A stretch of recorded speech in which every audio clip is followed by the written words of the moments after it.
પડછાયો કેવી રીતે બને છે? ટોર્ચના પ્રકાશની સામે પુસ્તક અથવા હાથ જેવી કોઈ વસ્તુ લાવો. દિવાલ ઉપર તેનો કાળો પડછાયો બનશે. પુસ્તક કે હાથ જેવી કોઈ વસ્તુ જ્યારે પ્રકાશના માર્ગમાં આવે છે ત્યારે પ્રકાશ તેની આરપાર થઈ શકતો નથી. તે જ કારણે તે વસ્તુની પાછળ દિવાલ અથવા જમીન ઉપર તે વસ્તુનો કાળો પડછાયો બને છે. પરંતુ શું દરેક વસ્તુનો પડછાયો બને છે?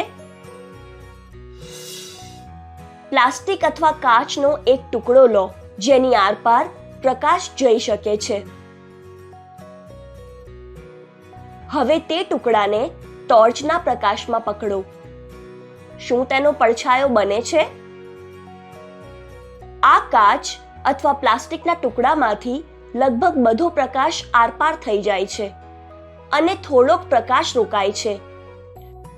રોકાયેલા પ્રકાશને કારણે દિવાલ ઉપર હળવો પડછાયો બને છે અથવા ક્યારેક ક્યારેક કોઈ પડછાયો નથી બનતો.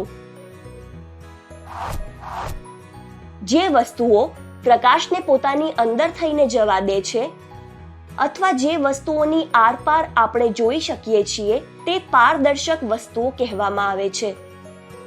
અંગ્રેજીમાં ટ્રાન્સપેરન્ટ, જેમ કે ચશ્મામાં લાગેલો કાચનો ટુકડો. અને જે વસ્તુઓમાંથી પ્રકાશ આરપાર જઈ શકતો નથી અથવા જે વસ્તુઓની આરપાર આપણે જોઈ શકતા નથી તેને અપારદર્શક વસ્તુઓ કહે છે. અંગ્રેજીમાં ઓપેક, જેમ કે પુસ્તક અથવા આપણો હાથ. હવે તમે જણાવો કે અર્ધપારદર્શક એટલે કે અંગ્રેજીમાં ટ્રાન્સલ્યુસન્ટ વસ્તુ કોને કહીશું? પડછાયો બનવા માટે 3 વસ્તુઓની જરૂર પડે છે. પ્રકાશ. પ્રકાશના માર્ગમાં કોઈ અપારદર્શક વસ્તુ જેનાથી પ્રકાશ આરપાર જઈ શકતો નથી. દિવાલ અથવા જમીન જેવી કોઈ સપાટી જેની ઉપર પડછાયો બની શકે છે.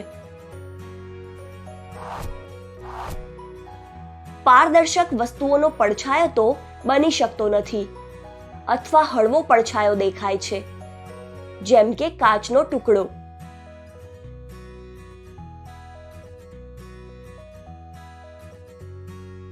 આ પ્રયોગ તમે જાતે કરીને જુઓ અને શોધો કે કઈ વસ્તુઓનો પડછાયો બને છે અને કઈ વસ્તુઓનો પડછાયો બનતો નથી.